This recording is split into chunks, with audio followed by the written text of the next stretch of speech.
পানীয় জলের অভাবে মিড ডে মিলের ভাত রান্না হলো না ঝাড়গ্রাম নিউ টাউনশিপের প্রাথমিক বিদ্যালয়ে। মিড ডে মিলের ভাতের বদলে মুড়ি চানাচুর দেওয়া হলো স্কুলের পড়ুয়াদের। জল নেই স্কুলে, জলের অভাবে মিড ডে মিলের ভাত রান্না হলো না স্কুলে। মিড ডে মিলের ভাতের বদলে মুড়ি চানাচুর দেওয়া হলো পড়ুয়াদের। ঘটনাটি ঘটেছে ঝাড়গ্রাম শহরের ঘোড়াধরা এলাকায় অবস্থিত নিউ টাউনশিপ প্রাথমিক বিদ্যালয়। কম বেশি 1 বছর ধরে অকেজ স্কুলের পানীয় জলের পাম্প, তাই গরম পড়তে না পড়তেই জল সমস্যায় জেরবার নিউ টাউনশিপ প্রাইমারি স্কুল। খাস ঝাড়গ্রাম শহরের ঘোড়াধরা এলাকায় সরকারি অনুদানপ্রাপ্ত প্রাথমিক বিদ্যালয়। এখানে পানীয় জলের তীব্র অভাব, ফলে মিলছে না মিড ডে মিল রান্নার জলও।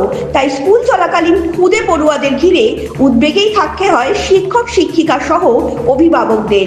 ব্যস্ত সড়কের পাশে প্রাথমিক বিদ্যালয়, পাশে রয়েছে 2টি অঙ্গনওয়াড়ি সেন্টার ও একটি প্রাথমিক বিদ্যালয়। সব মিলিয়ে খুদে পড়ুয়ার সংখ্যা প্রায়